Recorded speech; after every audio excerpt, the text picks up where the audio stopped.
When you think about businesses that are selling through the roof, like Aloe or Allbirds, sure, you think about a great product, a cool brand, and great marketing.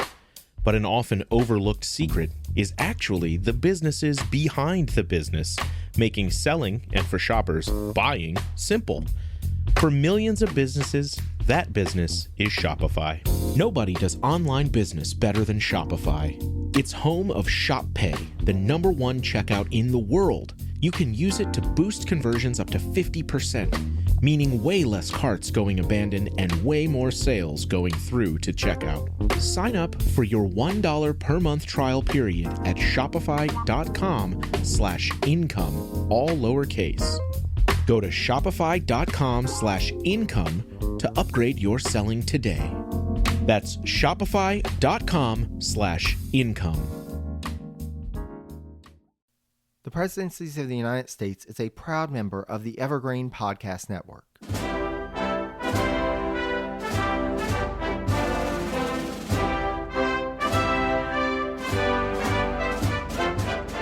I was a naive 38-year-old farmer and small-town businessman who wanted to be part of the new openness and reform in the life of my state and nation that was being promised in 1962. Instead, I confronted forces of electoral fraud and corruption that are almost unimaginable today. I received a startling education in politics, one that set the tone for my future career. Welcome, dear listener, to a very special episode of the Presidencies of the United States. I'm your host, Jerry Landry, and it saddens me to say that this episode is occasioned by the loss of a great man. James Earl Carter Jr., the 39th U.S. President, has passed away at the age of 100. I never had the pleasure of meeting him, but from stories that I've heard from those that did, it seems like he treated everyone as a neighbor. After suffering defeat in his re-election campaign in 1980, President Carter returned to Plains, Georgia, the small town in which he was born and raised. Though he would continue to travel the globe doing work for the Carter Center, Habitat for Humanity, disaster relief, and a host of other humanitarian causes, he would return back to Plains to teach Sunday school at Maranatha Baptist Church and to teach at Emory University in Atlanta. Rather than a complete rundown of his life, I decided that I want to use this episode to highlight a period of Jimmy Carter's life that does not receive quite as much attention as other periods of his lengthy career, but which, I feel, was key to his development and the road to his presidency. As it turns out, Jimmy Carter has a Supreme Court case to thank for the beginning of his career. The U.S. Supreme Court, in its ruling in Baker v. Carr on March 26, 1962, in a 6-2 ruling, declared that the redistricting of state legislative districts was within the judicial authority of federal courts to hear and rule on. Though this case dealt with redistricting in Tennessee, suits were soon filed to challenge the districting system of Georgia. Since 1868, state officials were chosen and seats in the Georgia House of Representatives were apportioned by the county unit system. Basically, depending on the population size of the county, each county was put into one of 3 categories and would receive either 1, 2, or 3 unit votes and representatives.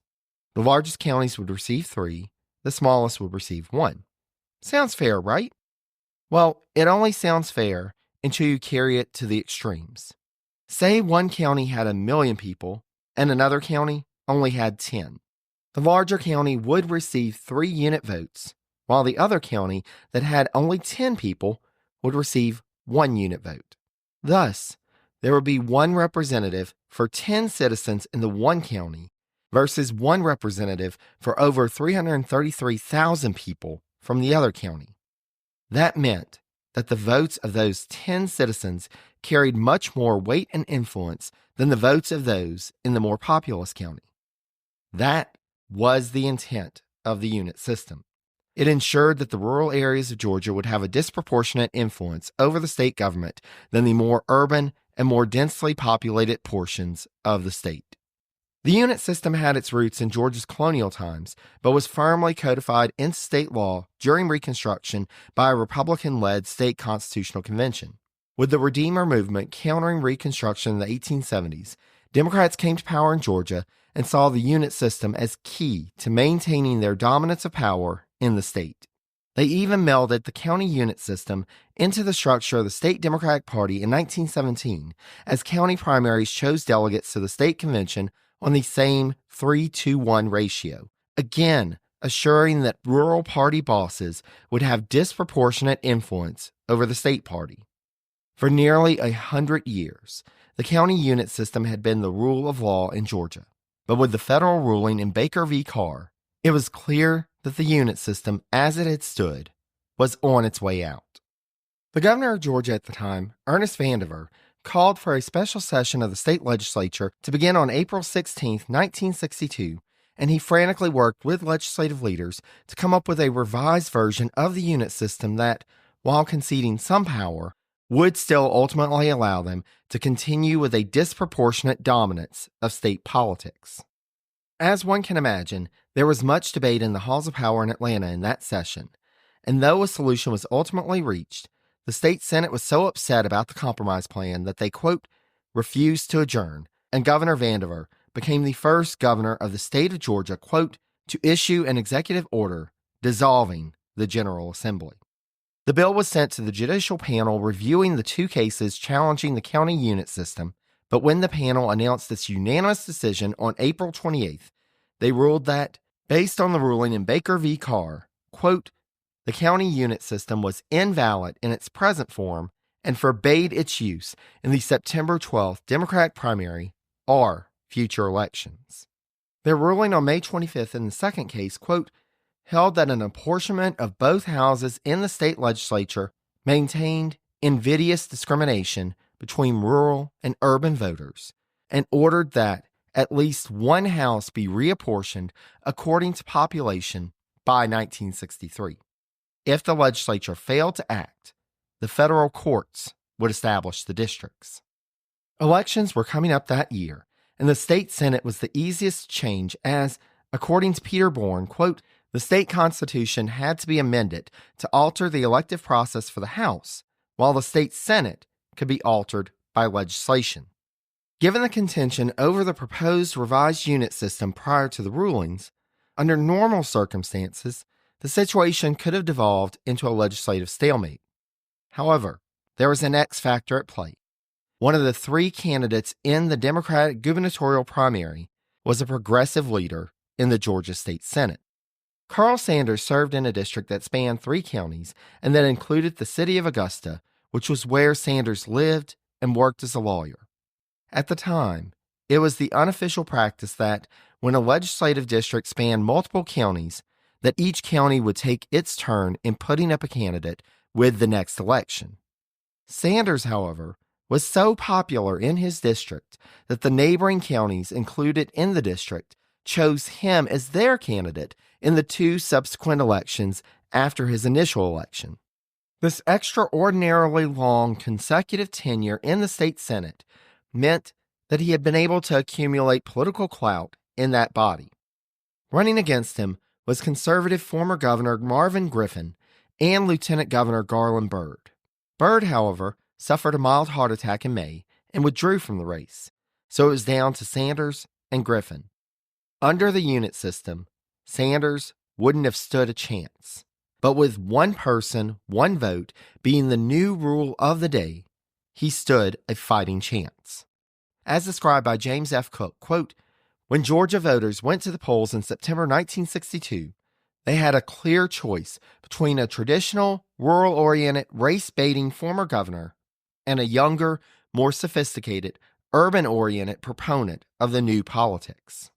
Sanders was the clear winner with an over 160,000 vote majority over Griffin, which put this 37-year-old in the perfect position to reshape Georgia's future, for, in the special session of the Georgia General Assembly called for September 27th to determine what to do about the upcoming state Senate elections, Sanders would be not only the popular governor-elect, but also Senate President pro tem.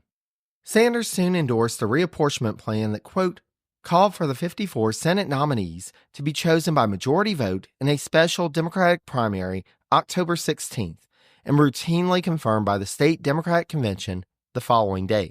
Necessary runoff elections would be held on October 23rd, then the general election would take place as planned on November 6th. The reapportionment bill was finally signed into law on October 5th, and candidates would have until 5 p.m. on October 8th, 1962, to qualify to be on the ballot in the election to be held just 8 days later. This, dear friends, is where we must pause in the election narrative for just a minute and turn our attention to a local leader and businessman in Plains, Georgia, named James Earl Carter Jr. When you're on the go and it's time to refresh your energy, grab an ice-cold Celsius Arctic Vibe, where 0 sugar, 7 essential vitamins, and proven ingredients meet the pure refreshment of frozen berry. Unlike traditional energy drinks, each sip of Celsius is a perfect balance of flavor and function. So whether you're hitting the gym, the office, or your next adventure, grab an Arctic Vibe at your local retailer or visit Celsius.com to learn more. Jimmy Carter can trace his family's lineage in the U.S. back to 1635, when Thomas Carter immigrated to Virginia. Then the family gradually migrated south, first to North Carolina and eventually to Georgia.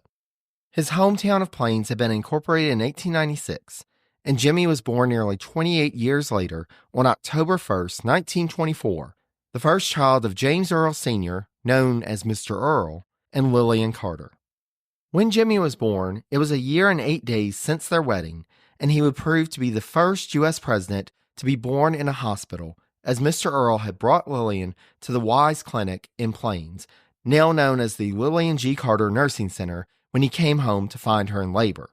Though there was no way at the time to know that this newborn in rural Georgia would go on to become president, this trivia factoid speaks to the reality that Carter grew up in a time of great change and surrounded by history-shaping events. A child of the Depression, Carter would come of age in the midst of World War II and, after studying at Georgia Southwestern College and Georgia Tech in preparation, was admitted to the U.S. Naval Academy at Annapolis in 1943.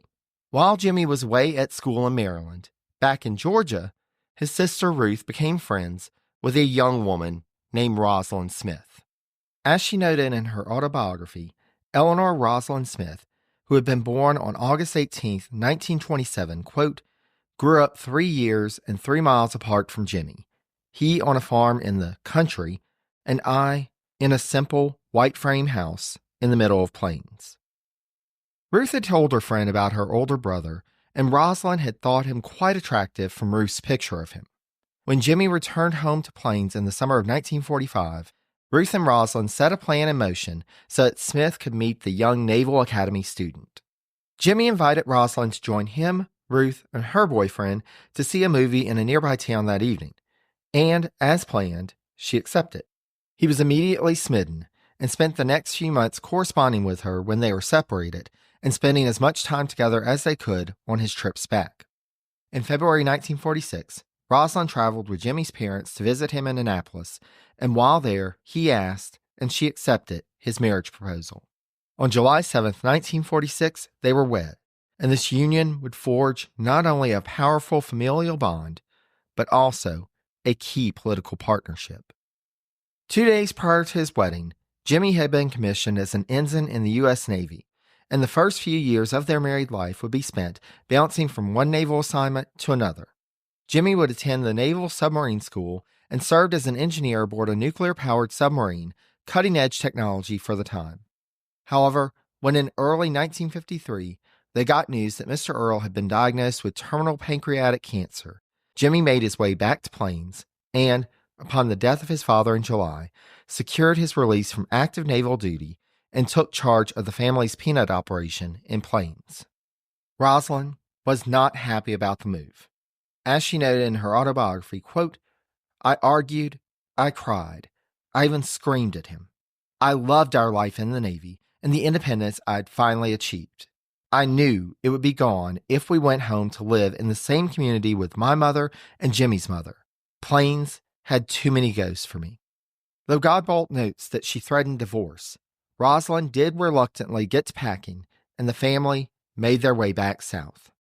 On the way, they stopped in Washington, D.C. for their family to meet with Representative Elijah Lewis Tick Forrester, Democrat from Georgia, quote, the congressman who had written the letter that helped Carter gain release from the Navy. The Carters were disturbed by Forrester's disparaging remarks about black people and, quote, residents of public housing projects during their visit. Not only did his racism attack people who were their friends, quote, the young Carters, who had no jobs and little money, expected to live in a public housing project in Plains. As Jimmy, quote, cheerfully announced, we're home, when their car crossed the town limits, Rosalind did not say a word or offer an inkling of a smile. The first few months were rough. While Jimmy was upbeat and kept telling Rosalind that, quote, it's good to be home. We will both be glad someday. She bit her tongue until she finally told him that, quote, I will not ever be glad. Don't say that anymore. Slowly but surely, Rosalind adapted. As noted by Bourne, quote, gradually, Rosalind found activities that were acceptable to the community, and she made a conscious effort to heed her mother's advice. However, she maintained her own independence in certain respects. Having grown up to become a member of the Plains Methodist Church, Rosalind was under pressure to join Jimmy's church, Plains Baptist Church. During a revival service in 1954, with a visiting preacher making a progressive stance, she finally gave in and agreed to join the Baptist Church. However, Rosalind objected when she was told that her Methodist baptism by sprinkling was invalid. Though she agreed to be immersed according to the Baptist tradition, Rosalind would admit 40 years later that, quote, I joined the Baptist Church with Jimmy, but I'm still a Methodist at heart. The rift between Jimmy and Rosalind would lessen as they settled into life in Plains, as exemplified not only by their public engagement, but also their private endeavors, which included a shared interest in painting. As noted by Godbold, quote, driven, creative people, in their new environment, they found common bonds and ambitions. The relaxation and satisfaction that they found in painting together would remain with them, and it foreshadowed a partnership in their business and public lives. For Jimmy, as noted by Bourne, quote, although quite different in education, training, experience, and taste from most of his neighbors, Carter adjusted easily to life in Plains. He blended into male hunting and fishing groups and into the agricultural and business world of his father. He realized quickly, though, that he needed a crash course in agriculture as circumstances had changed since he had left for the Naval Academy. Thus, Jimmy, quote, enrolled in short courses at the University of Georgia's Experiment Station at Tifton and spent considerable time with the employees at the Agricultural Extension Center just outside of Plains. He also bought books on farming and spent many hours discussing the subject with his Uncle Alton, the county agent, and with the men who came to buy his fertilizer. Just as he had learned the science of nuclear engineering, Jimmy was committed to learning about the agricultural science of peanut production. The early years would be rough, and Jimmy would have to call on Rosalind to help with answering the phones at the warehouse. Her role soon expanded to, quote, handling the billing and keeping the books, which she enjoyed and found gave meaning to her life beyond the drudgery of housework. Like Rosalind, Jimmy was looking for something more, even if he didn't quite see it just yet. As noted by Bourne, quote, from the moment Jimmy arrived back in Plains, he had been active in the community's affairs. Much of his initial motivation was to promote his business. As time went on, however, quote, Jimmy and Rosalind took an interest in politics, but at a distance. They were both focused at this point on the success of their business, and indeed, as the 50s went on, the Carter family business was able to expand, and they did better for themselves while at the same time working to contribute to their local community. The world around the Plains community, however, was changing. With the ruling in Brown v. Board of Education, the Carters immediately realized that there was going to be trouble locally, and as time went on, tensions continued to increase. The local White Citizens Council, which included the chief of police and the railroad depot agent who doubled as a Baptist preacher, approached Jimmy about joining their organization. Carter refused. A few days later, they were back and, quote, informed him that he was the only white male in the community who refused to become a member. They offered to pay his $5 dues for him, but Carter refused. As he said, quote, I would as soon flush $5 down the toilet. A boycott was organized against the Carters' business, and Jimmy and Rosalind were expelled from the America's Country Club.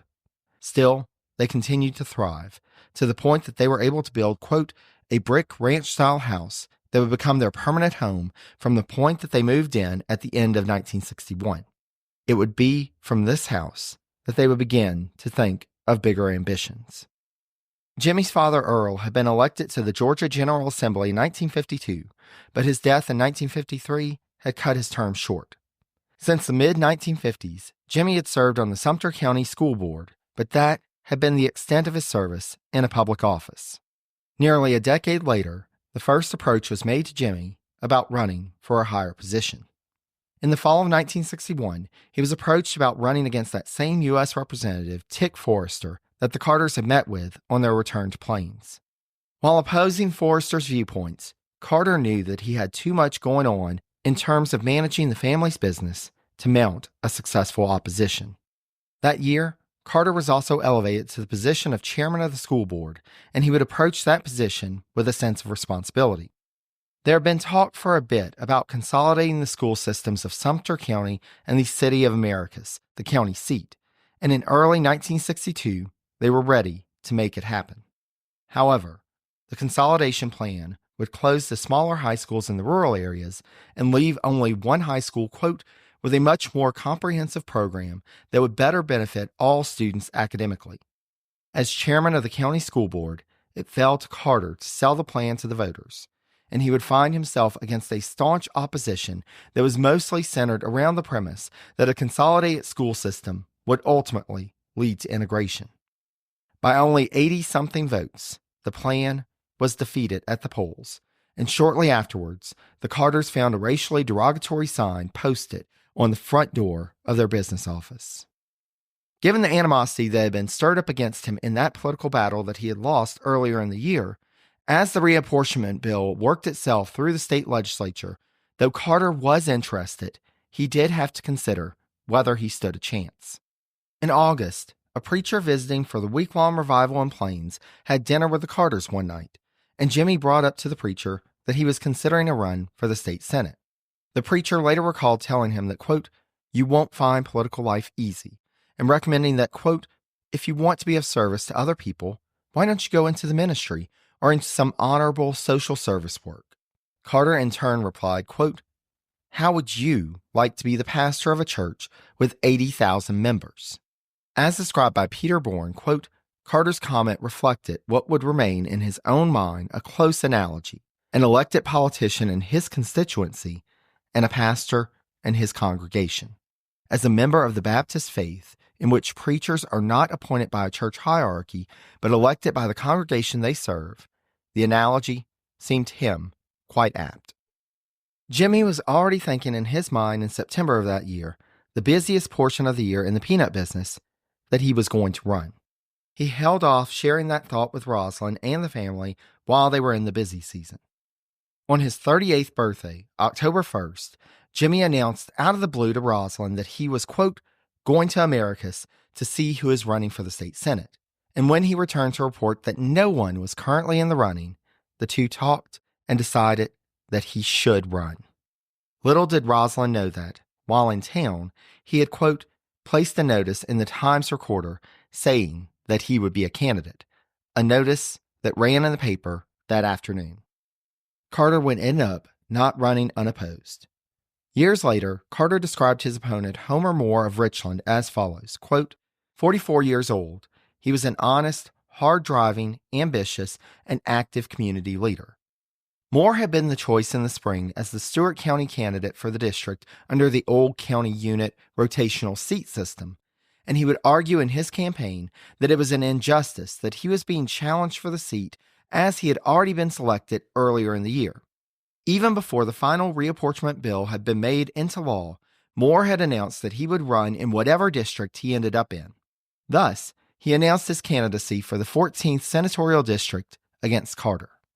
A number of community leaders, thinking that Moore would be the candidate in 1962, had already committed to him before reapportionment was on the table. And as Carter and Moore, quote, were both involved in the farm supply business and had long competed for the patronage of folks in the community, this put Carter at a disadvantage.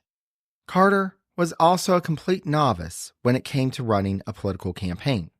As noted by Bourne, quote, he had no staff or surrogates to campaign for him, and no money except that from his own pocket. He had to work at the warehouse and had only a few hours each day to campaign. He also only had 15 days until the election. Luckily for Jimmy, he was Rosalind Smith Carter's husband. Rosalind helped design, quote, calling cards and campaign posters for Jimmy, including one, quote, that displayed his picture and the words Carter and Senator in letters large enough to be read by passing motorists. She would take charge of the business in order to allow Jimmy more time to campaign. She started as his one-person phone bank. As Rosalind herself described in her memoirs, quote, in my spare time, I tried to call everyone on the voters list in Sumter County. I introduced myself as Rosalind Carter to the people I knew, Mrs. Jimmy Carter to the people I didn't, because I wanted them to remember his name. It was sheer drudgery calling one number after another, and my ear got sore and my mouth hurt from talking. But I kept calling, and soon I had help. Jimmy's sister Gloria and I, along with other friends, addressed thousands of letters and divided the voters list for other volunteers to call. I took an afternoon off and went door to door to every house in town to tell people that Jimmy was going to run for the Senate, asking them to vote for him. As described by Bourne, quote, despite her surprise at his decision to run, Rosalind threw her considerable energy into the whirlwind campaign. She, more than Jimmy, had a natural aptitude for political strategy. She also brought to bear the same methodical approach that had made her such a successful manager of the business. Jimmy, meanwhile, threw himself into every aspect of campaigning. He, quote, nailed up posters at crossroads and on the approaches to town. Carter would, as he later described, quote, dash around the district asking for support, seeking favorable publicity, or responding as quickly as possible to his opponent's political advertisements. He had to learn the art of, quote, being in control of the conversations he had on the stump, as he quickly realized that some folks would try to keep him, quote, bogged down in idle talk, while he tried to engage them on the campaign trail. Thankfully for Jimmy, Homer Moore, being in the same line of business, had the same pull to still try to keep an eye on his warehouse operations as Carter during harvest season, but Jimmy could hit the trail with confidence that things were running smoothly with Rosalind back at the office. Though he wasn't able to engage with local newspapers, with one even declining an offer to interview him despite occasionally running stories on his opponent, Jimmy was able to talk local, quote, disc jockeys into brief on-air conversations. And on the eve of the election, quote, he made a brief television announcement on the Columbus CBS station, his first experience live before the camera. Despite his lack of printed press coverage, Carter would receive the endorsement of the America's Times Recorder, and as Election Day neared, he had to hope that it, as well as his and his supporters' efforts, would be enough to launch him from political novice to state senator. On October 16, 1962, Jimmy Carter got up, went to vote, and then drove to the 7 courthouses, as well as other, quote, key voting precincts in the district, while Rosalind manned the phone back at the warehouse, encouraging folks to go vote, along with managing the actual business operations that day. Rosalind was at the phone when her cousin, Ralph Balcom, the school superintendent in Quitman County, called to inform her that the local political boss, Joe Hurst, was planning to rig the election against Jimmy at the courthouse in Georgetown. Though Quitman County was the second smallest county in Georgia at the time, with 2,400 residents, it could very well shift the election. Hurst had already committed to supporting Homer Moore, and he was willing to do anything to ensure Moore the election. He had gone so far as to tell Moore's campaign manager, Sam Singer, over the phone a day or so prior to the election of his plans to stuff the ballot box to ensure a Moore victory. Hurst had the sheriff move the polling place from the larger main courtroom to a small office in the courthouse that, quote, made it impossible for voters to have any privacy and very difficult for other election observers to be present.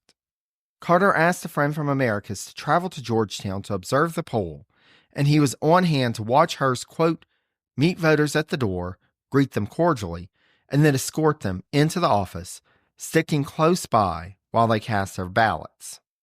This was blatant voter intimidation, which Carter was able to see firsthand when he arrived on the scene at around 10 o'clock. There wasn't the faintest attempt at trying to conceal the fraud. When Carter questioned where the voting booths were, he was told by Hearst that, quote, "This is such a simple election for just one office that we've decided they're not necessary today." Voters showing up at Georgetown that day were told, quote, to strike Carter's name from the ballot, while Hearst and his cronies, quote, destroyed other ballots and registration rolls and stuffed the ballot box with up to 6 ballots at a time, many of them cast by dead people. As noted by Godbold, quote, "There were only 333 stubs in the ballot book, but Moore carried Quitman County by a vote of 360 to 136. Carter was told by a reporter from the Columbus, Georgia paper who arrived on the scene that, quote, "Everybody knows it's not right, but this is the way they always run elections over here." That evening, Jimmy gathered with his family and a few other friends at the Carter warehouse to monitor results as they came in. Carter had carried his home county of Sumter by a 3-1 margin, though voter turnout was low. As the night went on, Carter's lead dwindled, and Quitman County, when it reported, put Moore over the edge. Jimmy had remained optimistic the entire evening, while his mother, Miss Lillian, told a friend present there that evening that, quote, "Jimmy is so naive. He is so naive." She had seen enough local elections in her life to know how things were going to go. Moore claimed victory that evening and spoke of his respect for his opponent. If he thought the Carters were going to accept the result, however, he obviously didn't know Jimmy and Rosalind. The Carters woke up early the next morning, October 17th, to discuss the situation. They knew that it hadn't been a fair fight and that they had a case. They also knew it would be an uphill battle. As Jimmy wrote later, quote, "We counted up the potential cost in time, money, and embarrassment if we embarked on what was likely to be a fruitless and quixotic legal effort. By the time breakfast was made, they decided that it was worth it versus always wondering, what if?" Jimmy and a friend traveled to the state Democratic Party convention happening 60 miles away in Macon, but upon discovering that the results of the election the day prior had been confirmed by the convention pro forma that morning with no opportunity to object, they returned to Plains to plan. Luckily, the Carters had a family friend named Warren Fortson who was, quote, knowledgeable about Georgia election laws and had been legal counsel on a successful challenge of election results in 1960. It also didn't hurt that Fortson's brother was the Georgia Secretary of State. They quickly realized that they needed a 2-pronged strategy: the legal battle and a PR campaign to spotlight the systemic injustice committed by Joe Hearst and his supporters in Quitman County. The chairman of the Sumter County Democratic Party attempted to talk Carter out of challenging the election result. The best that Carter could hope for was a recount, and the chairman pointed out that, quote, Homer Moore himself had done nothing wrong and was greatly liked throughout the district, and Joe Hearst had the power and influence to cover up his transgressions and defeat any challenge.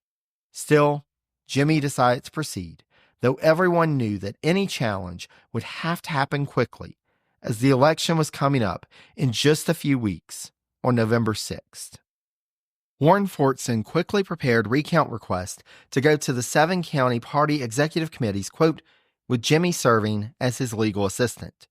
And while they mailed 6 of them, they made sure to, quote, deliver the one for Quitman County by hand. Fortson and Carter then spent the next 4 days taking depositions from folks in Quitman County. While most of this was standard legal procedure, as described by Bourne, quote, at times, the process took on an almost comedic character. Legal papers had to be exchanged between the 2 candidates, and Homer Moore was often hard to locate. On one weekend, Jimmy and Rosalind went looking for Moore and eventually found him sitting in silk pajamas in front of the television set with a tray of food in his lap. He did not get up but smiled and accepted the papers they had come to serve him with. By October 20th, Carter and his team were ready and submitted their petition to, quote, the Quitman County Democratic Executive Committee that the entire Georgetown ballot box be thrown out on the grounds of fraud.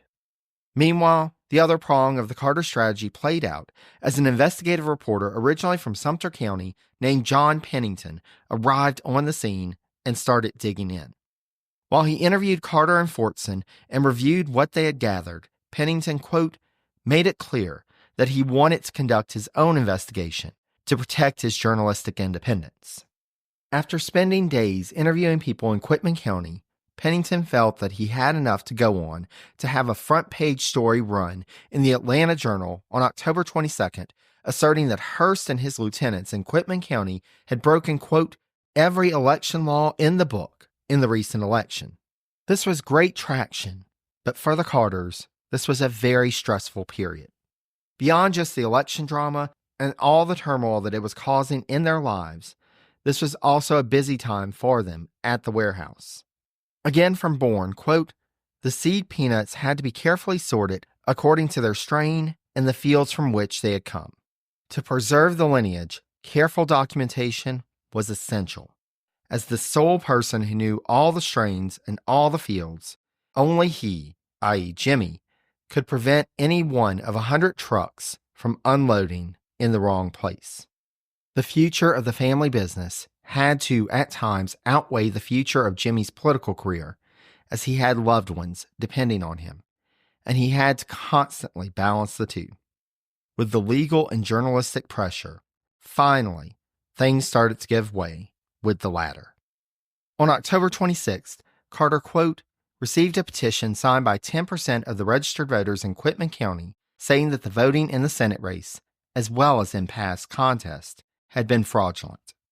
That day would also see a new article from John Pennington in the Atlanta Journal, quote, detailing years of abuse and voter fraud in Quitman County. Pennington had found that people who lived across the country and had never cast an absentee ballot before in Quitman County had voted in the race on September 12th, which had chosen the candidates for the U.S. Senate, U.S. Representative, Georgia Governor, and Georgia Lieutenant Governor. Even more miraculous, in that same election, the dead had also cast a ballot, and somehow 117 people had coordinated their voting to the point that they were, quote, listed in the voting records as having lined up and voted in alphabetical order, even down to the second and third letters of their name. On October 29th, the official hearing on Carter's voter fraud petition in Quitman County was held. By this point, Moore had lawyered up, and his legal team included a Georgia state representative as well as someone close to the soon-to-be governor-elect Carl Sanders. As if the scales weren't tipped enough in Moore's favor, Joe Hearst was presiding over the hearing. Soon after it began and Warren Fortson started laying out the case for the challenge, Hearst turned to Moore's lawyers, who made a motion that the challenge be dismissed on insufficient grounds.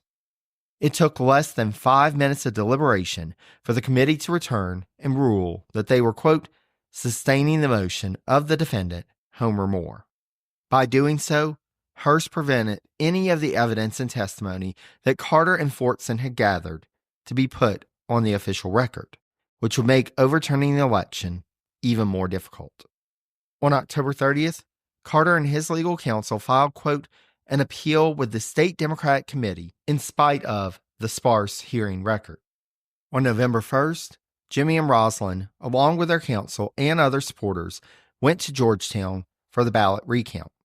Procedure called for a Superior Court judge to act as a supervisor of the recount, and in this case, Judge Carl Crow was the supervising judge, while each of the candidates had a representative in the recount. Serving as Carter's representative was his friend Billy Horn.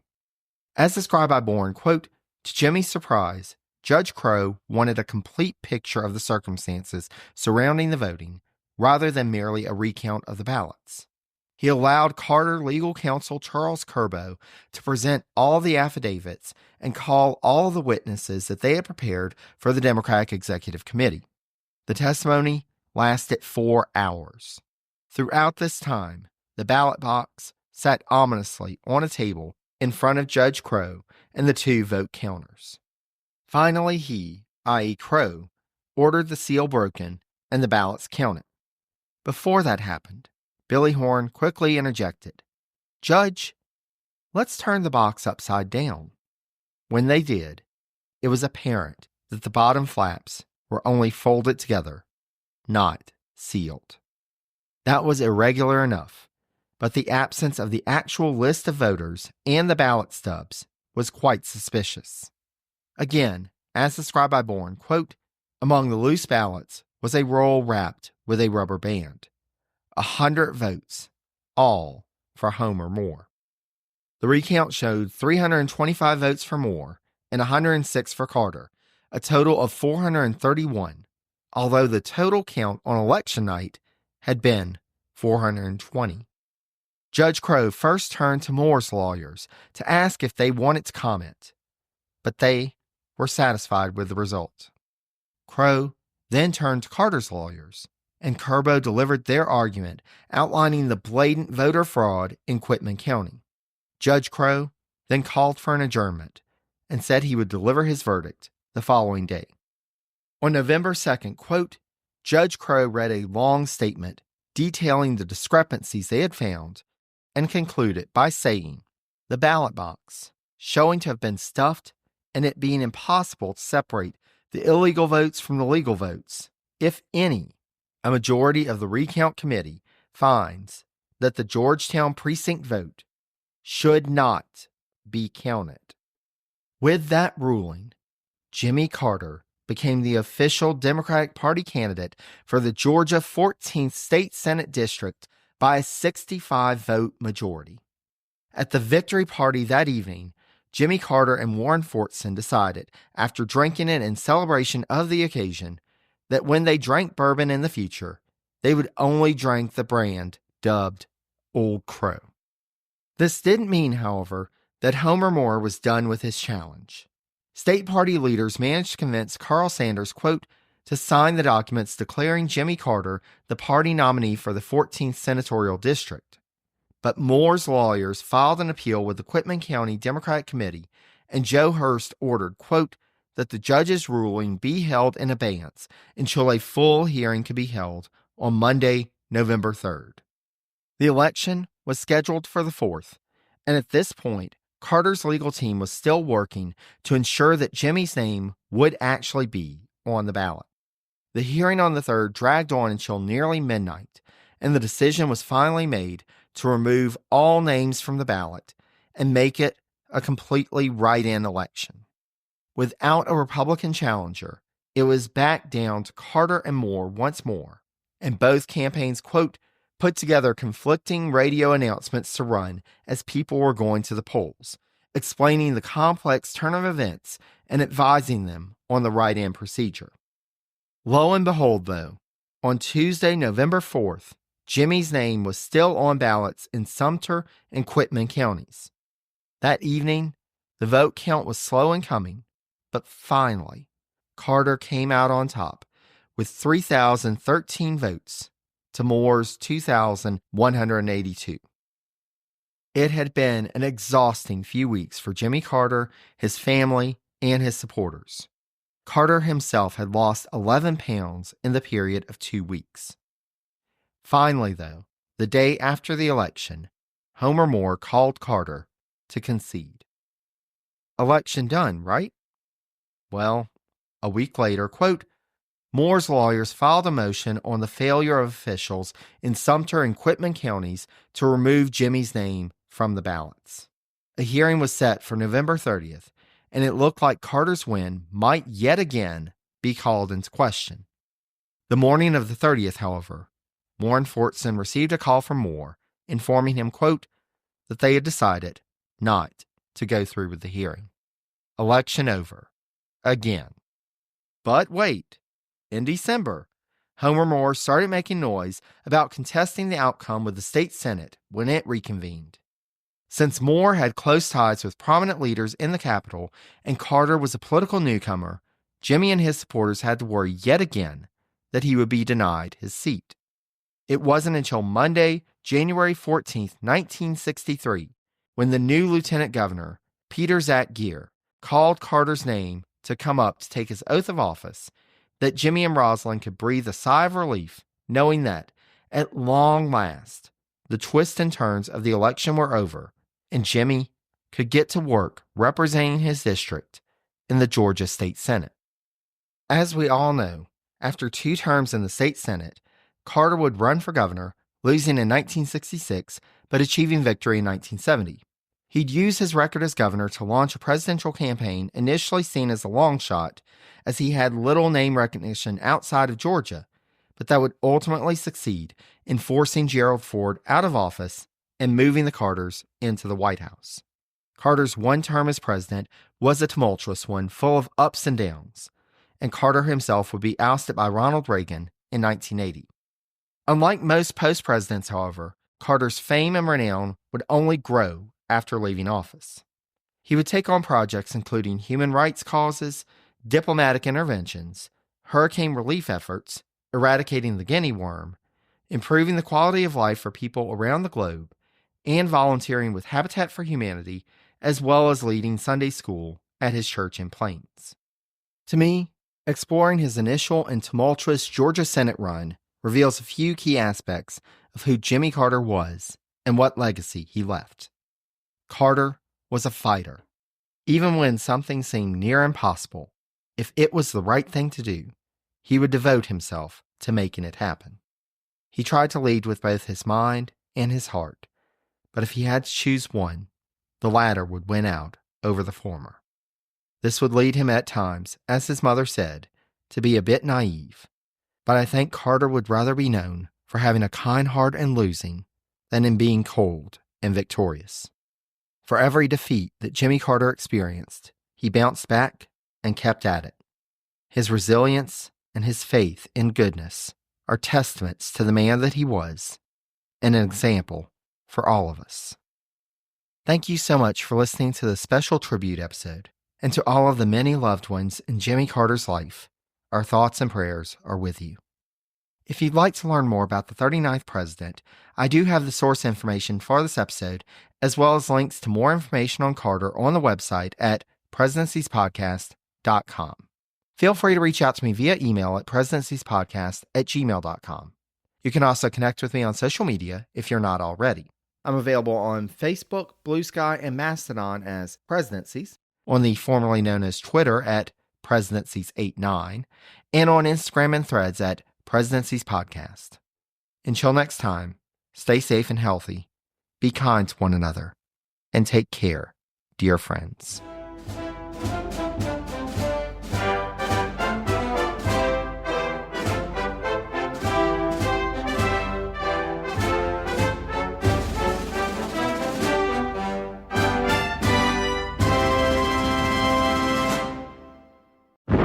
The Battle of Waterloo was one of the most famous turning points in world history.